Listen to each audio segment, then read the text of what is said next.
Okay, hello everyone. Thank you all for being here today. My name is Diana Elizabeth, and today I will be sharing an introduction on planets squaring the nodal axis, also known as skip steps in our evolutionary astrology practice. To be more direct and to the point, I named this signature the unresolved lessons of the soul, given that essentially this is what we are dealing with when we see planets making the square aspect to the nodes. I think we can go to the next slide. Now, I was very much driven and drawn to do this presentation on this deep signature due to its profound value on helping us bring conscious awareness to our unresolved issues, our subconscious repeating patterns, our blocks, our blind spots that, in one way or another, they are subconsciously influencing our choices, shaping our experiences, and the quality of our life. And ultimately, they are preventing us from proactively moving forward when we don't acknowledge these issues and work on consciously integrating them.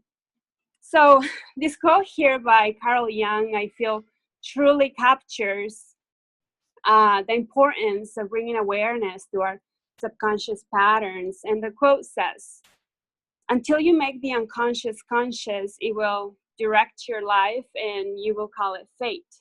The quote is very powerful and straight to the point. I certainly feel extremely blessed, as I am sure many of you feel, to have this body of knowledge, evolutionary astrology that is, and in particularly awareness on this specific signature to help us gain deeper understanding, awareness of self, and our unresolved lessons. So having awareness of this karmic signature, planets squaring the nodes, is like opening a treasure to me. And that's why I put the picture there. Because within this treasure, we find the issue as well as the solution. And it takes conscious intention to open and explore this treasure. So having awareness of this on the signature is certainly an empowering tool to have to help us tap, discover, better understand, and again, bring into conscious awareness the subconscious unresolved issues that are inhibiting our growth. So we can work on consciously integrating them and by taking responsibility for what we know via our knowledge, our awareness, and deliberate choices, which in my opinion is how we start to give meaning and significance to our experience as we start directing our lives more consciously and embracing the unique lessons each of us came here to learn. So my sole intention here is to help bring more self-awareness by bringing attention to this specific signature in the natal chart. So let's see, given this is an introduction presentation intended for those new to the signature, my intention, my goal is to lay a clear foundation on this topic. So when you look at your chart and you find that you have planets squaring the nodes, this will give you a good base to start the connection and unfoldment of your own personal skip step. Also, a reminder that we need to take into account the totality of the natal chart in order to better understand this specific signature. But for now, and for the intention of this introduction presentation, I'm going to isolate the skip step signature so we can dissect it and see what message it holds for you as you connect to the symbols of your own personal skip step. I don't have a volunteer chart, as I said earlier, but if anyone here in the group wants to share their experience as we touch on aspects of the signature, please do. That would be awesome. And I'll make sure that in between the slides, I'll stop to ask if anyone would like to share their experience or if you want to contribute something or questions, okay? So I want to make sure that, I want to make sure that we are all at the same page at a fundamental level. So I'm going to start with the geometrical configuration of the signature. And I think that's the other slide, Linda. Awesome. So any planet making a 90-degree angle to the nodes within a 10-degree orb is a skip step. It represents this karmic evolutionary signature. So in this particular example, we have, let's see, Venus at 5-degree Scorpio. Yes, Venus at 5-degree Scorpio making an exact square, an exact 90-degree angle to the nodes of 5 degrees Aquarius and Leo. So due to the 10-degree orb we use in evolutionary astrology, Venus could be at 15 degrees Scorpio or 25 degrees Libra, and it would still be considered a skip step because of that 10-degree orb. Or we can also shift the nodes, 10 degrees to the left or 10 degrees to the right, and it would still be squaring Venus at 5 degrees Scorpio. So there is a difference when the orb is before or after the exact 90-degree orb in terms of evolution. And I think that's the next slide. Yeah. So there is a difference when we have the orb before or after the exact 90-degree orb in terms of evolution. So figuring out if the aspect is before or after can be a bit confusing due to the retrograde motion of the nodes. So I have two pictures here to help illustrate the difference and help you determine your own. So remember that, let's see here. Yeah, the nodes mean motion is retrograde. So I put these little arrows to show that they are moving retrograde, or we could say clockwise. So here we have Venus on the first picture, on the applying aspect. Here we have Venus at 5 degrees Scorpio and the nodes at 8 degrees Leo and Aquarius. So if you start by shifting the nodes in its retrograde motion or clockwise, when you do that, you see that from 8 degrees Scorpio, it will go into 7 degrees, then 6 degrees, and then 5 degrees, and so on, right? So this is telling us that it's an applying aspect. It's coming into the exact 5-degree orb where Venus is. So when we have an applying aspect, by the way, did that make sense? Totally. Okay, awesome. So, so when we have an applying aspect, there is a sense of newness to the experience. And with this comes more stress, more intensity as it is approaching that exact orb. From my personal experience, what I have seen is that for those who have the exact aspect or 1-2 degrees applying to the exact aspect, this unresolved issue, these unresolved lessons are like critical in this person's life. The issue is pretty much on their face, is screaming for acknowledgement, which intensifies the situations that trigger that issue. And it's certainly very apparent to see. It's like a driving force for the person in this lifetime to bring that issue into conscious awareness. It's like what I like to say, it's like at a boiling point, bubbling into your surface awareness, and it makes it extremely hard to ignore, which is good. We don't want to ignore it. We have to address it. So certainly when we see this aspect, this exact aspect or close to the exact degree, it's a very intense experience pushing the soul to face it. Okay, so let's move on to the separating aspect. In the second picture, here we have Venus at 5 degrees Scorpio and the nodes at 2 degrees Leo Aquarius.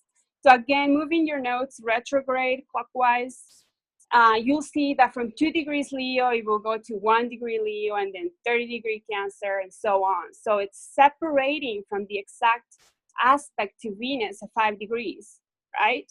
So when we have a separating aspect, it means that the soul has already been dealing with these issues. The soul has been putting some conscious work into it. The soul has already been facing those issues. So this is evolution here. When we see that the aspect is after the exact orb, meaning it is separating from the 90-degree orb, it shows that some growth has occurred. However, it's still within the 10-degree orb, so there is certainly more work to do. but there is already some familiarity, some understanding of the issue, because again, the soul has already been dipping into these lessons. So this is a pretty important piece of information to have to see where we are in this path. And all in all, in my opinion, it truly empowers us to keep pushing. And of course, it all depends on how willing we are to face those issues, how willing we are to face those fears and insecurities. Because let's be realistic, nobody likes to feel insecure and all of the above. So the pace in which we recover this issue is pretty much determined by how you apply your knowledge, your awareness.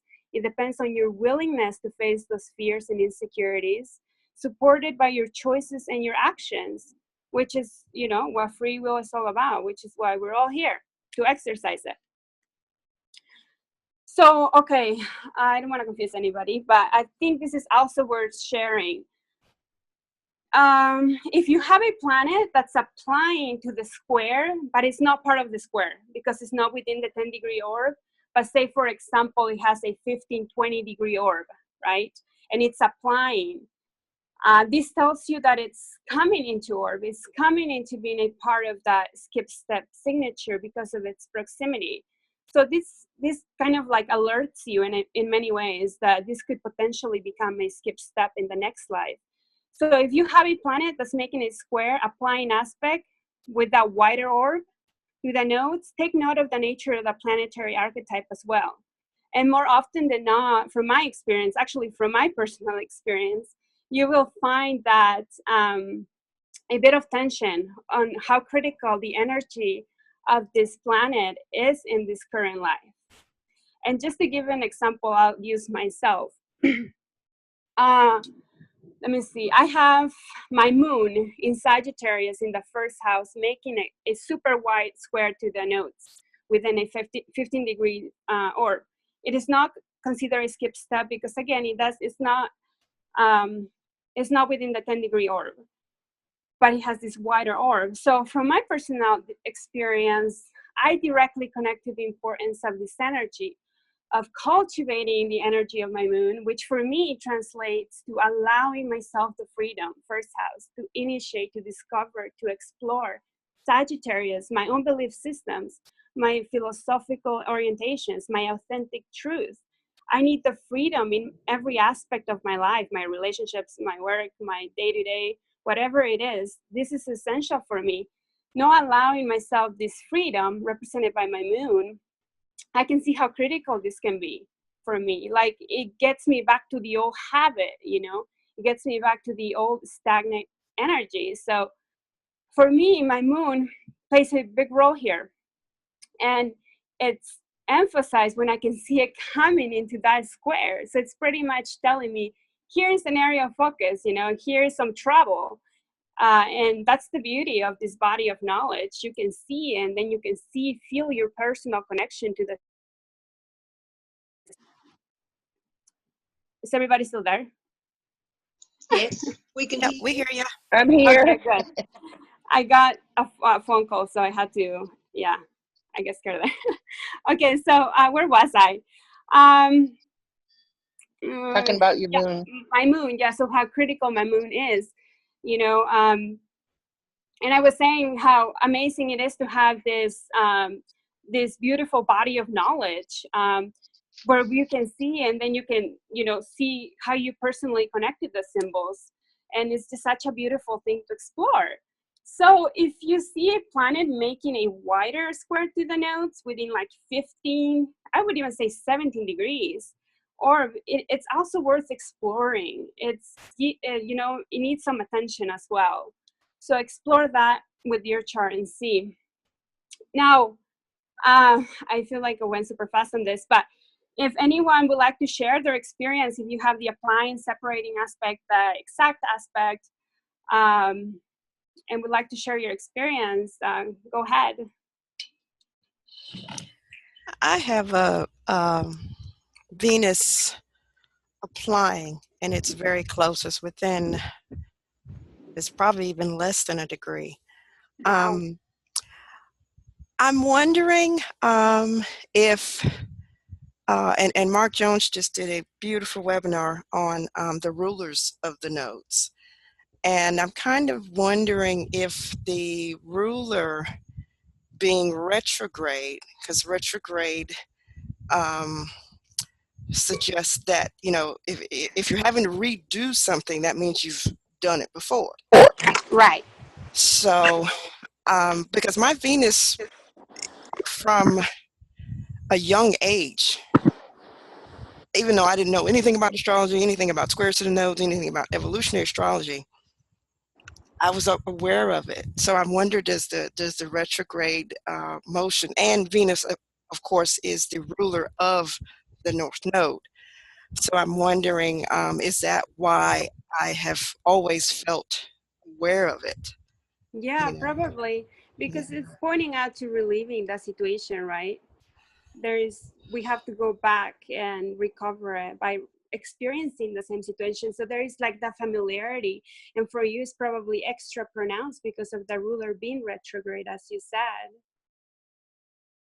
Yeah, and the being in Aquarius, I'm thinking since the Uranian principle accelerates things. Mhm. So yeah, that's kind of the other thing that I Yeah, wanted to bring out, that maybe that might be a sort of a caveat for the applying aspect, because I know for me it's been aware, something that's been in the forefront since I was very, very small.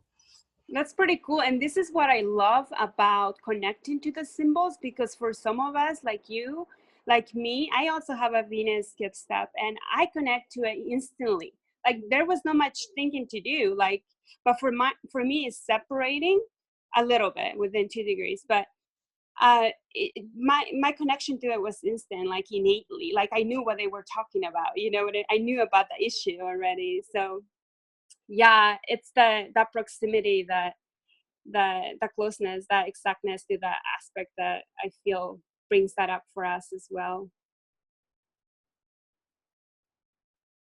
Diana, it's Linda here. I've got Pluto skip steps and its separating aspect within about 2 degrees. And it took me a very, very long time to understand what the skip steps were about. I had all the information, but I couldn't relate to it. And I'm thinking that's because Pluto is unconscious. And so for me, it's unfolding all the time, more and more. Yes. And yeah, that's awesome that you shared that, the unconscious part, because I'm going to bring in something later to that discussion about these triggers, because they are unconscious, and that's what makes it tricky. But I'll get to that later.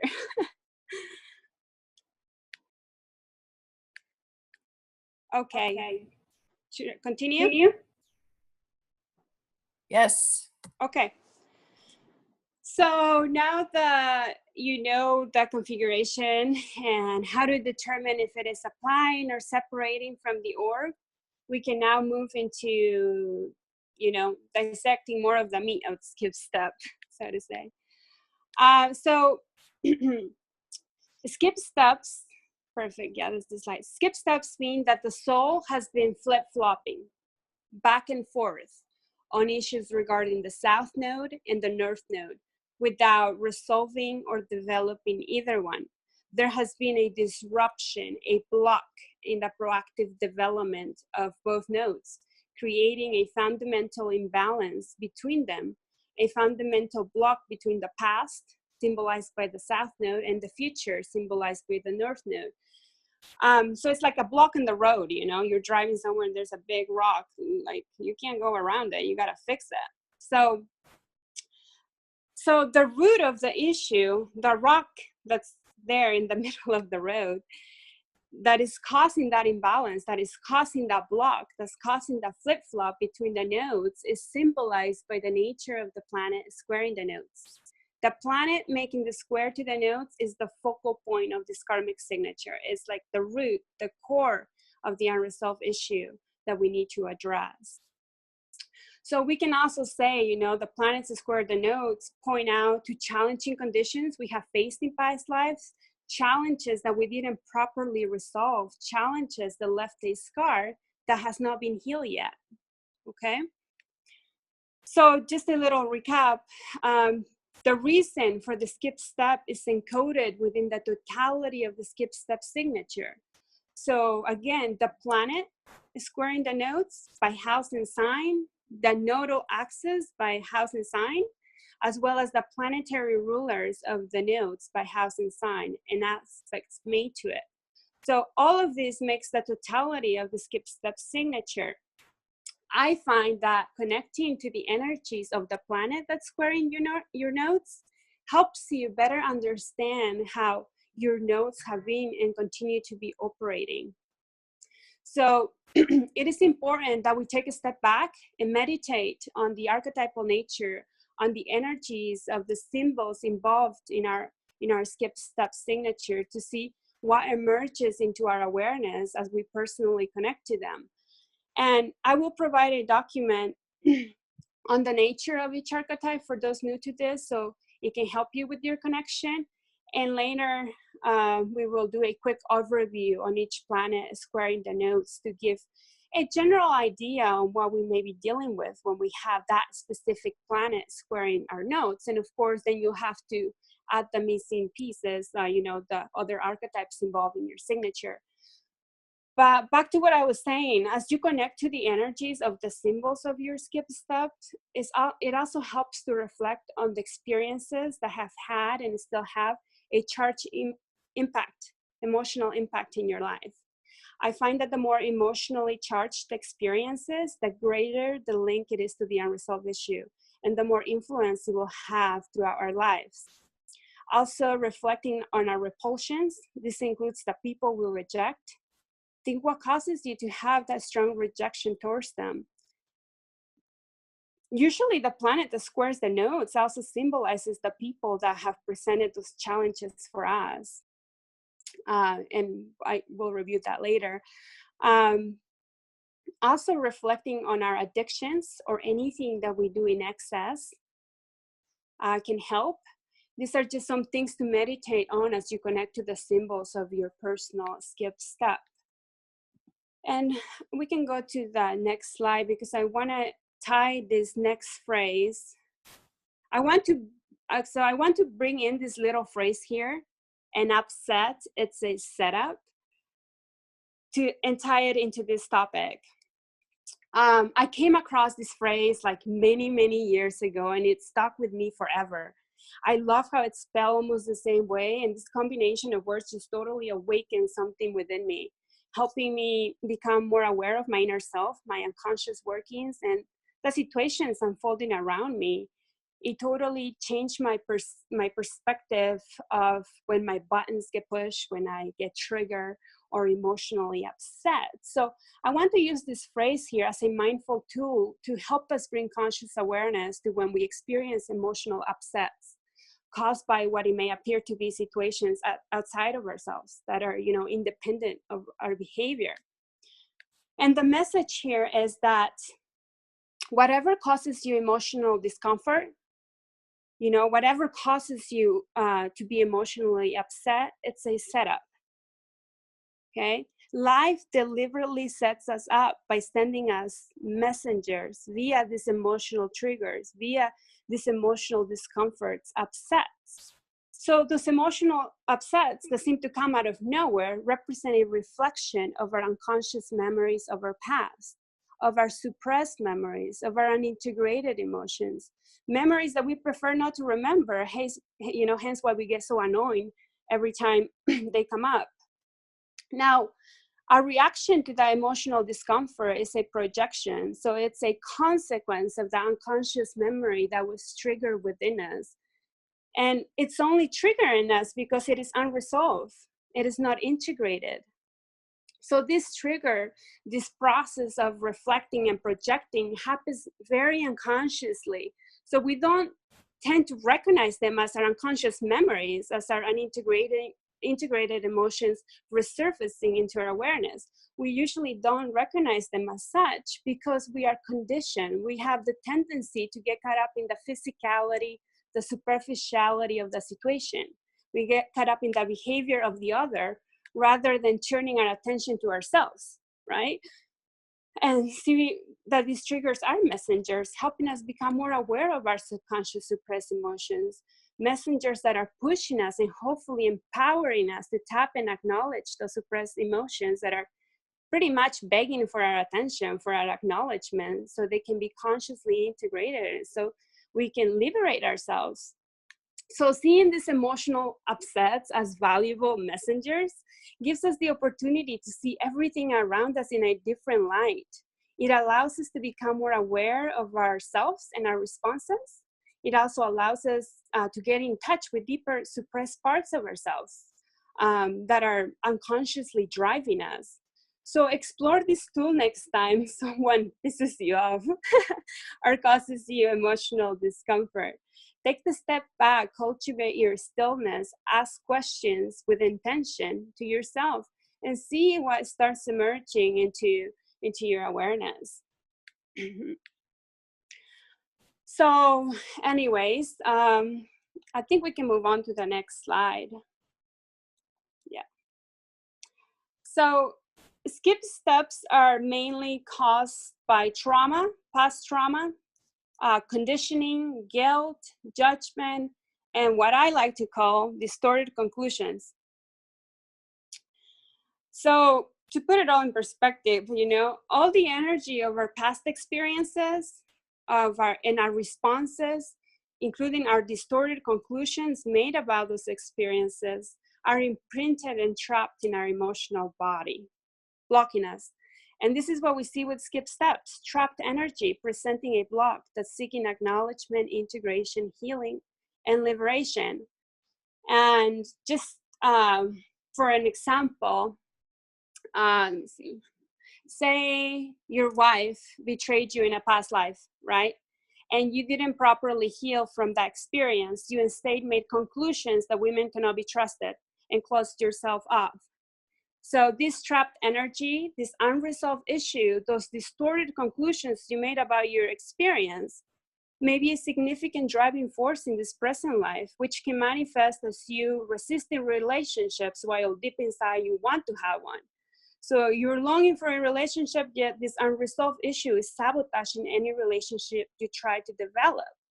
So it is important that we address that issue in the here and now. Otherwise, we will keep sabotaging our relationships in our lives, which is another aspect of skip step signature, is that these issues will continue to repeat when they are not acknowledged and integrated, which just adds more and more layers of the trapped energy we are supposed to transform, which makes the issue more intense, more complex, and a tighter knot to untangle in the future. So, and we all know too that what we resist persists, and skip steps, those unresolved issues will always persist until they are acknowledged and integrated. So if, say, for example, this man in the example that I gave starts to consciously reflect, he will start to see the pattern, and then he will see how his pattern is influencing and shaping his experiences, his future, and contributing to his unhappiness. And hopefully this awareness empowers him, to do some soul work, to look inside and work on his relationship to self, reestablishing his self-love and reframe many of those toxic conclusions he had made about relationships and women. So just a side note too, that this example can symbolize Venus in the 8th house skip step, as it deals with unresolved issues due to past betrayals in love relationships. So another thing is that, and I already said this, but I'm gonna say it again, I guess. So because the skip steps are the unresolved issues that we bring from prior lives, there is absolutely nothing new about it, right? So situations in our life will keep repeating and manifesting in different forms, but reflecting back to us the same old issue, triggering that trapped and integrated energy, triggering the same old spot, so we can acknowledge it, air out that trapped energy, reframe any of those distorted conclusions we have made, and ultimately transform the energy so we can keep moving forward. And I feel that, that this is the tricky part, because again, those triggers are very unconscious in nature, and they generally come to us as a process of unconscious, reflections and projections, as discussed earlier. So for the guy in the example I gave, entering a new relationship, the woman he became close to represented a reflection of his unconscious memory of the past betrayal. Now his unconscious sabotaging reaction to this unconscious memory is the projection, the consequence. So again, using the upset setup tool to see these triggers as messengers, I feel can help us take the step back and see the situation from a more grounded place. Another thing to mention here is the importance of cultivating a practice to help us maintain our center, our grounding, because when these triggers hit, these emotional triggers hit, they're very impactful, and you want to be able to cultivate a stable presence in that moment with the capacity to understand this trigger, this reflection. It's pretty much a ghost of your past paying you a visit. And it gives you the opportunity to exercise that ghost so it doesn't infect your present and your future. Otherwise, if we meet these triggers from an aware and grounded state, we won't be able to transcend it. We can't meet our unresolved issues with the same old wounded mentality of the past. We won't go anywhere, just deeper into the hole pretty much. So this is why cultivating our center via meditation or breathing practices, techniques, whatever it is that you use to help you conserve your present moment awareness is fundamental. Let's see. And the other part about skip steps is because it is a karmic issue. I find that it's important that we touch on the concept of karma just a little bit because of the many misconceptions about it. In general, the general take on karma is that it's punitive, it's punishment, it's the payback for all your misdeeds, and so on. So karma is nothing more than every action has a consequence. Karma is cause and effect, as we all know here. Negative or positive is relative. Karma is all about learning. It's all about helping us learn the vital lessons for our growth and evolution. Lessons that we perhaps didn't properly resolve or may have avoided. And I'm going to use an example. Hopefully it's not too extreme for some. But say if you kill someone in a prior life, that doesn't necessarily mean that that someone has to kill you in this life so you can be even, right? So what it means is that you have to learn to appreciate the value of life and learn to have genuine respect for the lives of others. So shifting your consciousness is what releases the karma and breaks the pattern and helps us reframe our intention. So karma is mutable, it's flexible, it's not like this fixed, predetermined thing as it's often proclaimed to be. So as you work on shifting your consciousness, your karma also shifts. But say, for example, you don't address that issue and you resist the lesson. For the example above that I gave earlier, this could manifest in one of your loved ones being killed, pushing you to realize how valuable life truly is. Again, this is about the lesson. The energy is returning, causing you to realize and understand the lesson on how valuable life is, which is not about the event itself, rather about the realization in every cell of your being through your emotional body. So it is integrated within you. It's also important to know that some of the lessons our soul chooses are not karmic, okay? They are intentions for growth, and not everything challenging that happens to us is karma related. But it is just, in my opinion, it just makes us more aware that we are planting the seeds for the future through our responses and the conclusions we make about those challenging, difficult situations we face. So I feel like this is important to remember. So in summary, what karma does is helps us experience and understand the energies that we have been continuously carrying. repeating lifetime after lifetime. Karma is about helping us learn the lessons that we may have avoided, lessons that are crucial for our growth, for our soul's evolution and beyond. All in all, life supplies us with plenty of opportunities, to reap the valuable lessons of each experience, to grow beyond our limitations, and to gain profound understanding of self, of purpose, of our truth. But it's ultimately our decision. It's up to us. It's our choice to see these opportunities to shift our consciousness. So I think we can move to the next slide. Yeah. So in evolutionary astrology, we have what it's called the resolution node. The resolution node is the last node that came in contact with the planet, making the square to the nodes. Because the mean motion of the nodes is retrograde, it makes it a bit hard to determine which node is the node of resolution. I don't know exactly who came up with this. Do you know, Linda?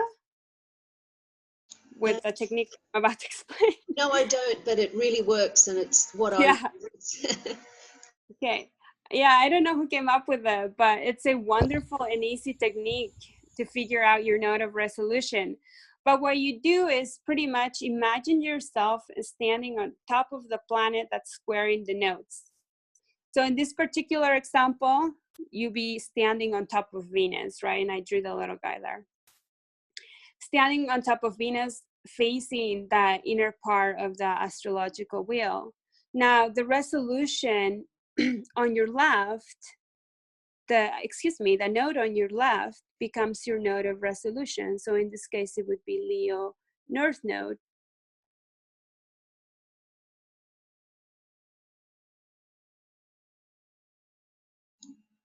Right? So the North Node in Leo and the ruler, you have to consider the ruler of the North Node, in this case, the node of resolution, in this case, the sun,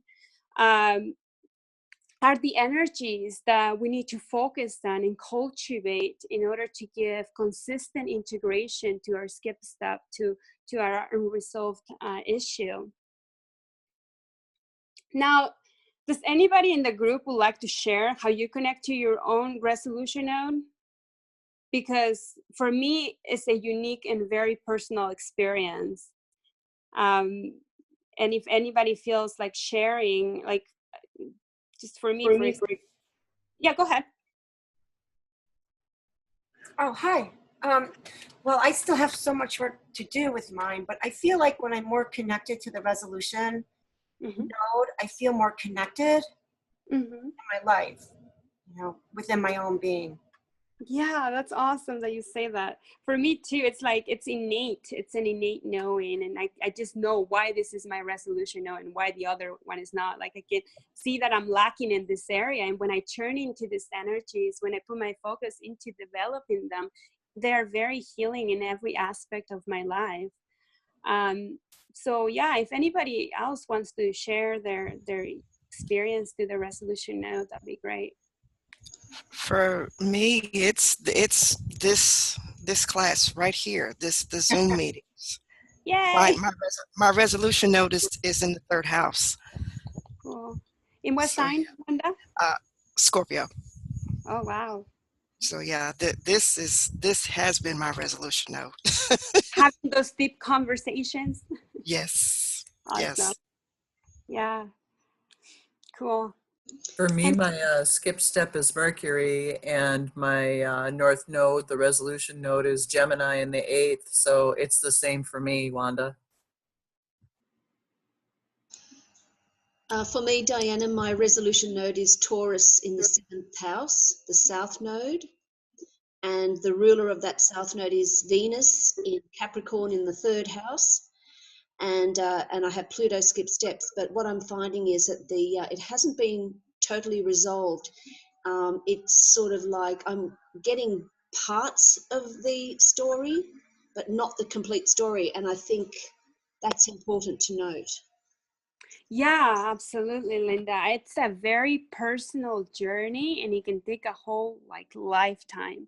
But it's so empowering when when we have a conscious intention, you know, because we start seeing everything from a different light. And I find that when we have the conscious intention, when we have awareness of it, things in our lives just start unfolding naturally. Right. But it's still up to us to see them, to like acknowledge them, but we get all these signals, all these messengers, right, to helping us integrate it. And yeah, it's very unique, it's very personal, and for everybody. And there's you know, I find that like sometimes like I run into this person who's talking about it, and this was a long time ago, but some people are so into their skip step and about figuring it out that it causes like a little bit of a block, because it's almost like you're putting too much pressure on yourself to figure it out. And these things unfold naturally when you have that conscious intention. So when you feel like you're blocking yourself, you know, it's becoming too much, let it go, let it be. And yeah, it will, things will just come to you naturally. You just have to maintain the the conscious awareness, right, throughout your day, throughout your life, to spot these messengers that are trying to tell you something about you. Go ahead. Oh, I just I was just gonna wait till you were done. I actually like have Saturn square like Libra, my North Node, and Aries, my South Node, and I'm still flipping back and forth. And I think because if it was so easy to resolve this, we would all be like, Yeah. you know, totally happy and not, you know, knowing what's around the corner and how to get there. And I just like, I wish we could all figure out like, not like a recipe, but something that, I mean, I don't know, could it be that the more authentic we become with ourselves and others, the closer we are to resolving it? Yeah, only you know what it is for you. Well, And like with Saturn, though, it's so many obstacles. It's like Saturn is a hysterical one, you know. mm-hmm. I mean, it's like, I think everyone's is probably difficult for them, but it's just sometimes really hard to figure out, like, why is this your life? Does everybody else have that with their skip steps? Yes, Oh, absolutely. yes. Yeah, Very that's good. Yes. Okay, thank you. Oh, yeah. Like, I don't get it sometimes. Like, why is this my life? You know, and it's Saturn, Saturn, Saturn. And, you know, I know every planet has got its, you know, high points. If you feel comfortable to share, give us an experience, an example of what Saturn symbolizes in your life, how it comes to you as a trigger, as a block in your life. Well, you know, it's on the self, and then with others, and Saturn is, you know, restrictions and obstacles, and it's also a very sacred planet, and it's about the karma. So it's a timekeeper. And so I feel like for me, it's a relationship with myself and the relationship, you know, the inner and outer. And I just feel there's been restrictions on both ends at times. So I'm just wondering what your thoughts are, like when the second Saturn return happens, when it happens to that planet, whenever you're having a return to that planet, be it, well, maybe if it's Pluto, it may not even be this lifetime, but eventually one lifetime it will happen. So when that happens, does that release some of they say it does, I haven't been there yet, I'm on the way. So to me, it's like I'm still like searching I feel like I'm responsible, but I'm probably not in some departments. We're all responsible for our life. Like, I feel like that's the main key that we need to get. Like, you're responsible for everything in your life. Yes. I think once we start getting comfortable with that, then we start seeing everything differently. Like, life doesn't know us anything, and that some people have a hard time with that concept, but that's, in my opinion, that's a law. What do they suggest though, like how to actually really resolve it? Because they say, oh, just go to the North Node. But, you know, like I said, if it was that easy, like you try going to the North Node and you flip back to the opposite node. It's not easy. It's a long personal journey, and it all, like I said, it all depends on your willingness to face those fears, to stand, to welcome those fears, and to make the space for them. It's a personal journey. The symbols in your chart help you direct yourself. I feel, for me, they help me direct myself, and the rest is, it's you. It's your connection to it. That's beautiful. Thanks.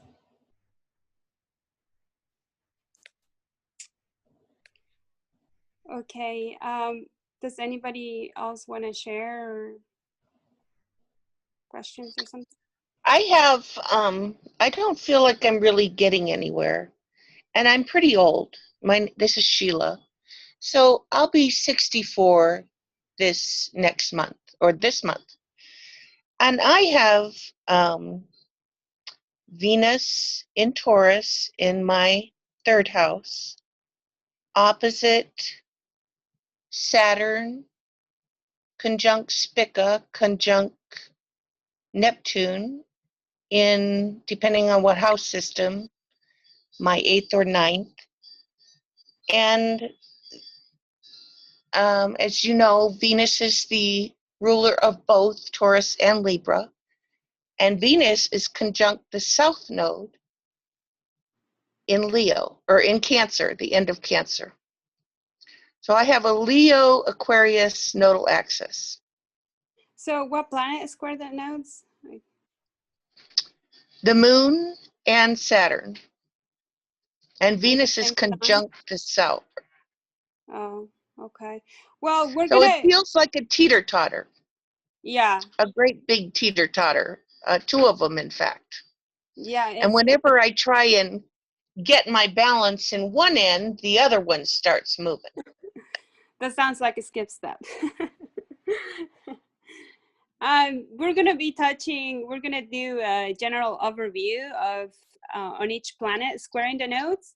So when we talk about this archetypes, this energies, if you want to share, maybe it sparks something for you. Sure. Yeah. It's embarrassing, but yeah, okay. No, it's not embarrassing. It's all about sharing and see, what triggers within us, and it helps us.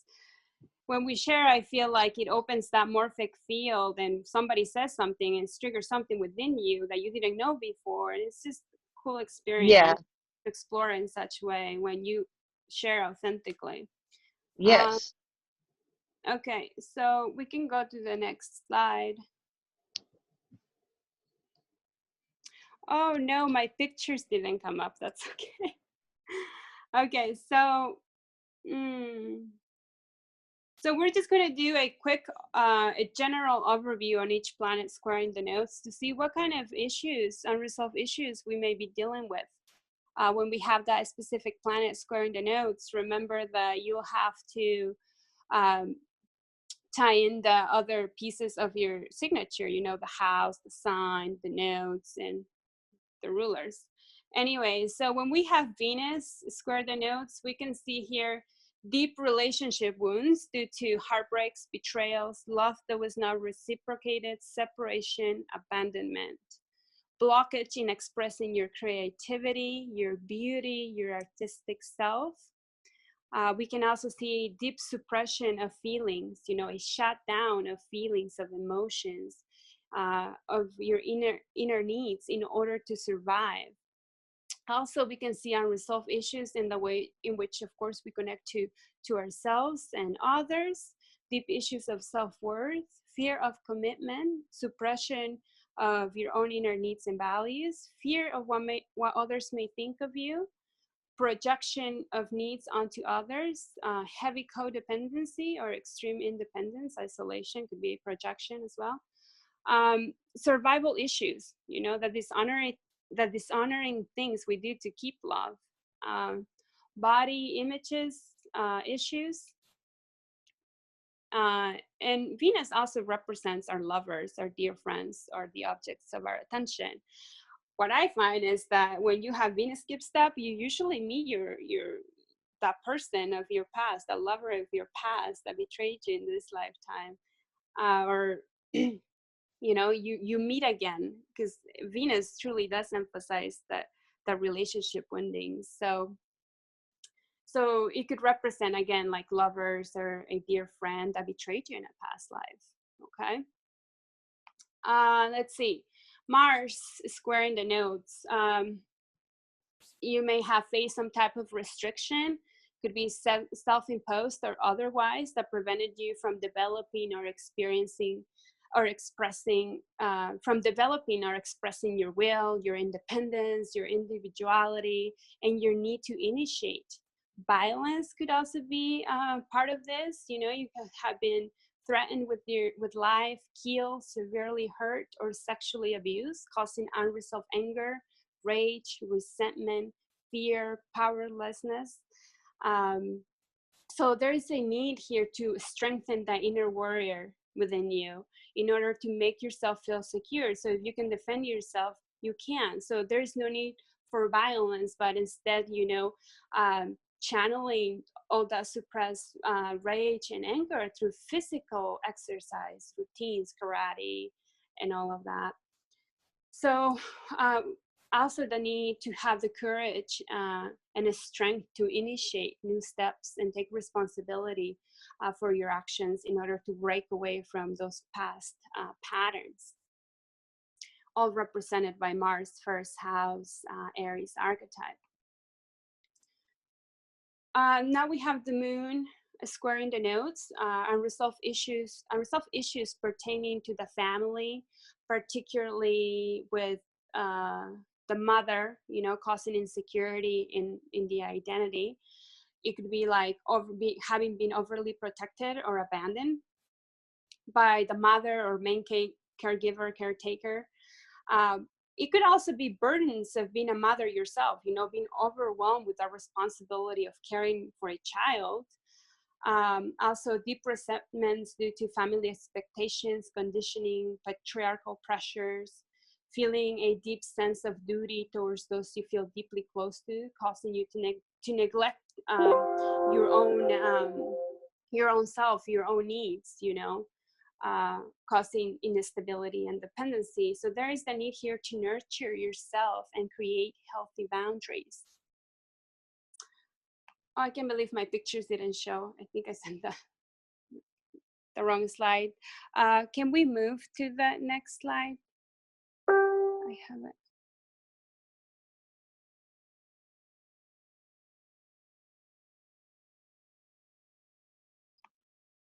Is this showing? Yes. Okay. Awesome. Thank you, Linda. So Mercury squaring the nodes can point out to unresolved issues rooted on being extremely rigid, critical in your thinking process, or having a very hyperactive, restless mind with little to no grounding to discern the loads of information you're taking in. There could oh, I can hear myself in the background.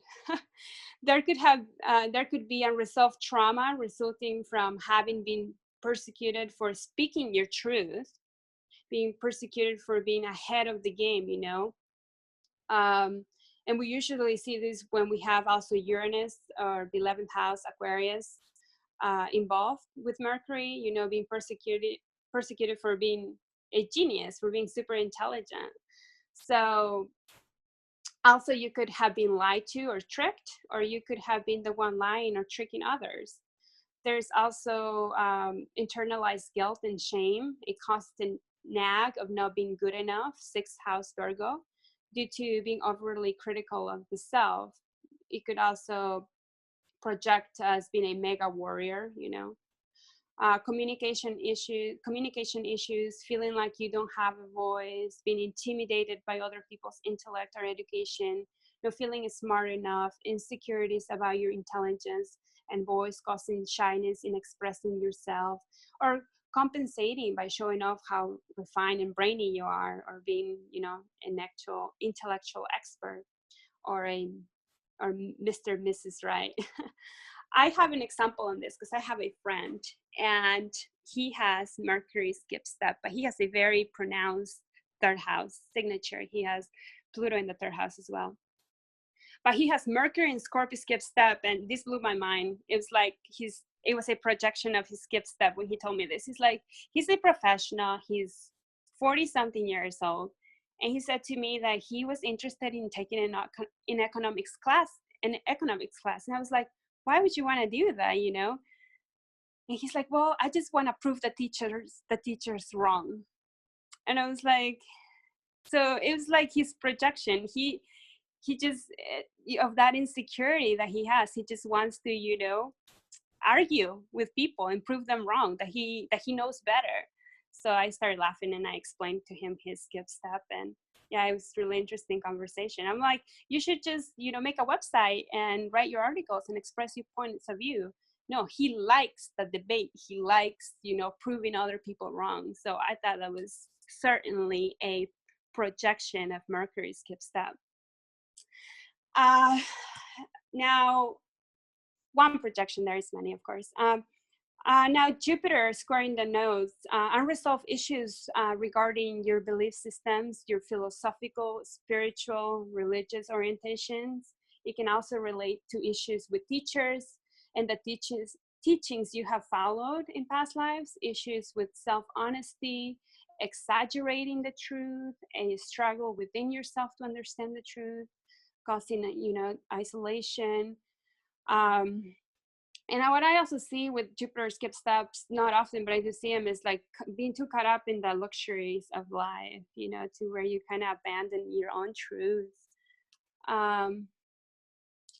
Let me see. Now, Saturn squared the nodes.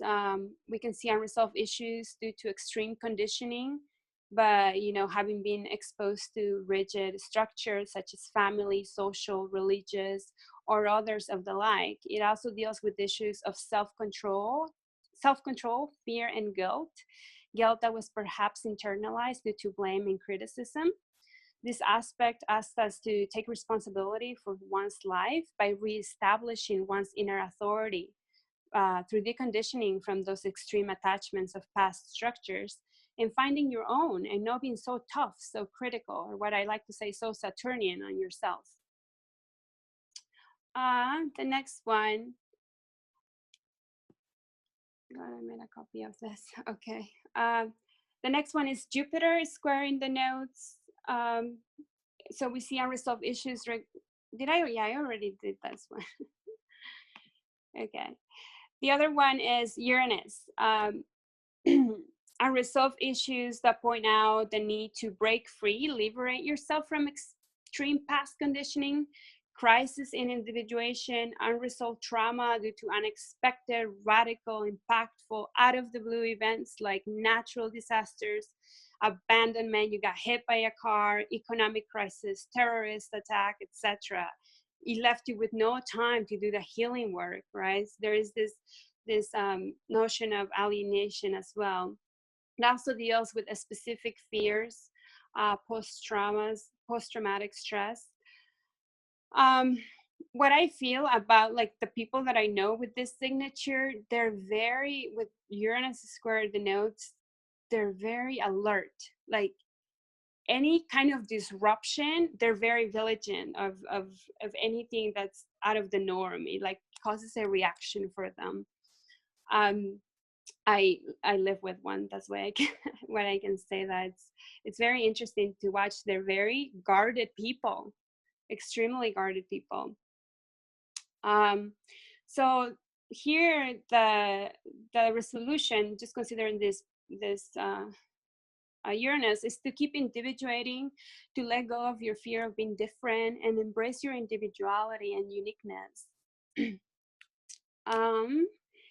And the next one is Neptune. We can see here intense disillusionments and despairs in regards to your dreams, aspiration, or spiritual beliefs. But here reality crashing on your utopian ideals, drug addictions, escapism, I can't say this word, and dependencies. Ungrounded on the beliefs you hold about others, putting people on a pedestal, a lack of discernment, can't cope with reality, a blurred definition of self, or we can say weak sense of self, weak boundaries, victimization, a loss of direction, purpose, and vision is one of the projections. The need to align with a spiritual system based on natural law to help bring a healthy understanding of self and the world around you is important. Daily routines to help consistently ground yourself and help you give direction to your life. And I put here a river. I can't remember who said this, but this is what it reminds me of. You know, it's like Neptune is all the ocean, right? And the river, the earth, its polarity point, Virgo, Pisces, Virgo, gives that direction. The earth gives the water that direction. And I feel like that's what a Neptune skip step needs, is that direction, that the daily routine, to keep them grounded. And the last one but not least is Pluto square the nodes.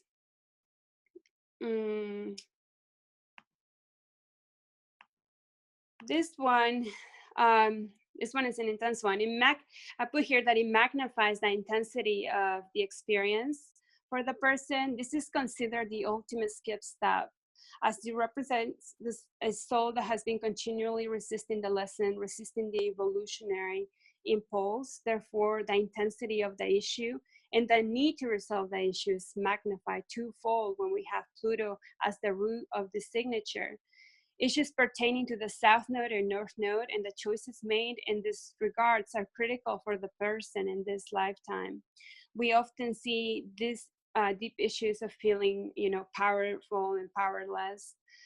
And I do want to give an example here of someone who's really close to me that has Pluto and Scorpio in the 12th house square his nodes.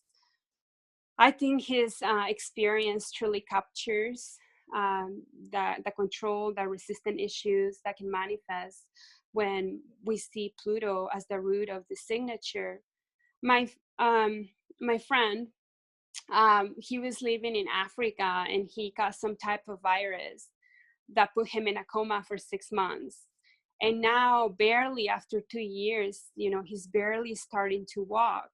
This last time that I talked to him, he shared with me how ironic it was that before he used to be, a control freak, especially in his relationship. And he was very much obsessed, tied down with, what other people thought of him. So he expressed to me that having this experience forced him to surrender, because now he doesn't even have much control of himself. He has to rely on others to help him, and caring what other people think of him was like the biggest waste of his time and energy, he expressed, and laughed about it. And it's just amazing to see like this new person that has come out of this experience. It's really incredible. And of course, with the 12th house hosting his Pluto, it does emphasize the need to let go of past attachments and ego identities and so on. But of course, it doesn't always manifest in this way. But I just thought that the correlations were very tied with his case. And I didn't know he had this place until like 3 months ago when I had a conversation with him and I did his chart. So it was very empowering when he expressed his truth in this way. It empowered me too to be part of that experience. Anyway, I put this quote here. Can everybody read it?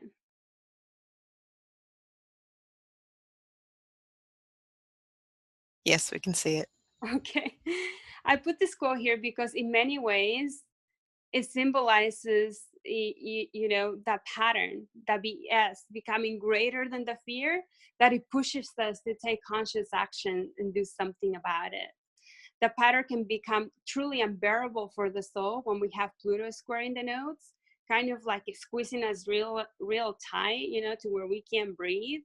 And we just have to do what we need to do in order to rise above. And so Pluto squaring the nodes is certainly a deep, profound, transforming signature that I feel once the person decides to embrace those unique lessons, they become a powerful source of wisdom for others, helping them, helping them in their evolving paths. And I got this idea from my friend, from him sharing his experience. He's a whole new person, full of wisdom, and comes from his heart just because of this experience. And it's like he got the lesson out of all, and like you would think he would be bitter because of that situation, but he has a new attitude, and he can share it with me, and it's contagious, and he shifts my perspective. So I think this is the beautiful part of Pluto, squaring the nodes. It's a powerful source of wisdom. Anyways, if anyone would like to share their experience with any specific planet, if you're connected to any of the characteristics I share, please do. Diana, I just want to mention that the fourth person after us in the next Zoom meeting has cancelled. So we can actually extend this meeting a little longer if you wish.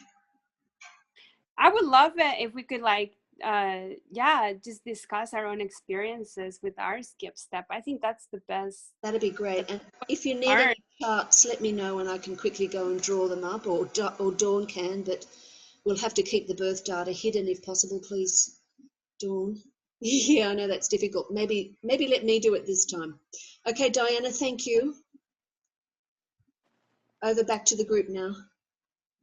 Okay. Well, like I said, if anybody would like to share their unique experience with like their Mercury skip step or their Venus skip step, I really love to explore the dynamics, just to see how it manifests for you. As I said, it can help trigger something within somebody else that has the same planet square in their nodes, and it makes them aware of something that they didn't before. So I think that Diana. cool. Go ahead. Because the heat and the salt. Uh-oh, somebody. It's okay. Hello? Oh. Okay. Hi. Carolyn, one moment. I just wanted to mention to Diana that Lauren would like you to look at her Saturn skip steps. I'm just going to go draw up the chart and I'll be back in a moment. So Carolyn, please go ahead.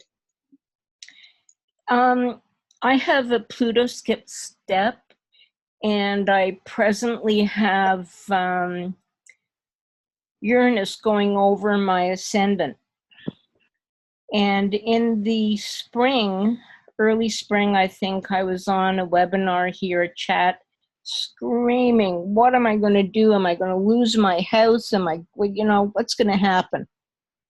And of course, nobody knows. And just a couple of weeks ago, I finally got what has been coming. I chose this life, and I accept that I chose it on a different level. I was always very good at what a teacher used to call A+ therapy answers. I had the right answer, but it was not connected to how I felt at all. So now I just feel, so I've got Uranus going over my ascendant, so I've got the upcoming solar eclipse conjunct my Saturn. I've got transiting Saturn on my Jupiter in the 9th. I've got many, many, many things going on. And I just go, whatever. And not in a negative way, just in a, okay, I will listen, and what omens come, I will act accordingly. I'll be 69 in October.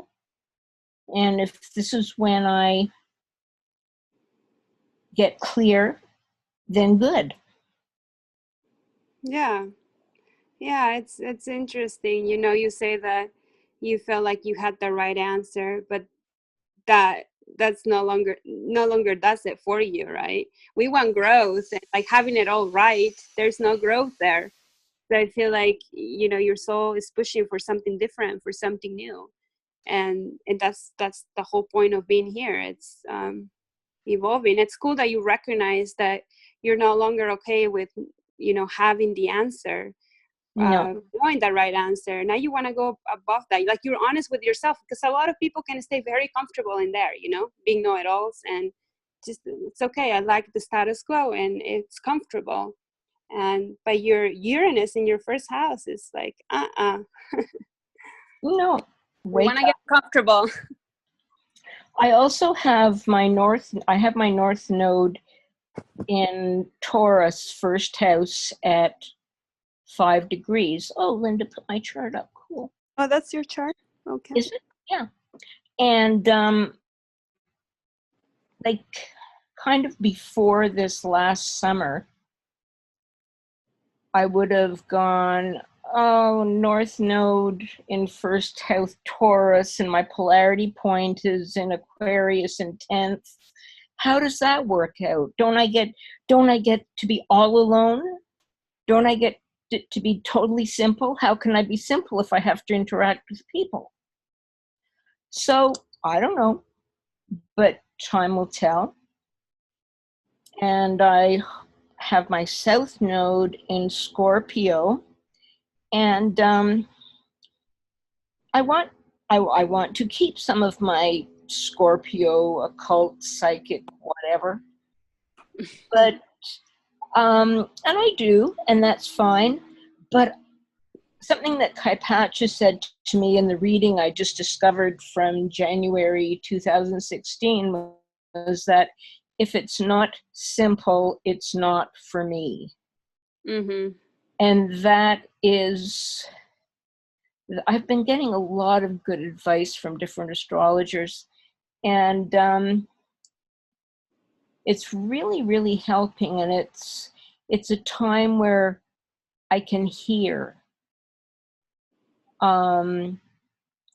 Yeah, I'm just meeting people who are saying things, and I'm in a position, you know, the student is ready, the teacher appears. Well, I believe that 100%. And the cool thing that I just noticed, I was trying to figure out your skip step, is that yours is in a separating aspect, right? Yours, yes. let me double check. So yours is separating. So that's why you feel like the know-it-all. You've already like been dipping into these lessons. You've already have familiarity, understanding of these deep issues, and you're separating from it by a lot, actually. Yeah. Let me see. If you look at my Sun conjunct Neptune, when Kaipacha was looking at that, he said, this is a soul who has lost herself. And for decades, I lost myself. Now, I served children, so that was okay. But I really had no idea that a legitimate, peaceful calm would be found in Taurus in the first. Because I was always trying to do the Libra. I'm fine, I'm social, I like people, it's good. Well, it wasn't. Pleasing others, yeah. And neglecting your own. Mm-hmm. Yeah. But I didn't know it was all that whole Sun-Neptune thing. You know, when I obviously, January 2016, I had heard what Patch had said, but I wasn't ready to hear it. Yeah, when we're not ready, we're not ready. That's for sure. I thought, oh, that's interesting. But this time when I hadn't seen it since that time because I lost it somewhere on my computer. And when I saw it, it was like, it clicked. It clicked. Yeah, that's pretty cool. That's my story. Thank you for sharing. Pleasure, Diana. Thank you very much. Thank you.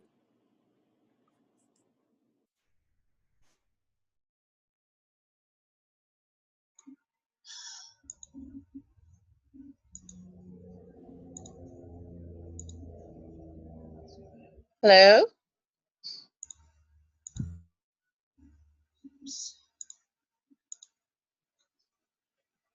Hello? Hi, Sheila. Hi. Okay. Everything blacked out for a minute. I didn't know what was going on. Diana, are you still there? Diana? Oops. Looks like she's got cut off. I think we lost her. I'm just going to pause the recording. Great. Well, I want to thank every one of you for sharing your experiences and be part of this introduction presentation on this very significant signature. I hope that you were able to take something of value from this presentation. And yeah, thank you, everybody. Beautiful work, Diana. Thank you. Thank so you. much. That was Thank you. Thank you, Diana. Just excellent. Thank you. Thank you, Yes, guys. definitely. Looks like your Saturn skip Thank steps you. missed out again, Lauren. Yeah. But never I mind. love your picture, Wanda. Thanks. Goodbye, guys. Okay, Thank thank you so much. Bye. Thank you, Bye. Diana.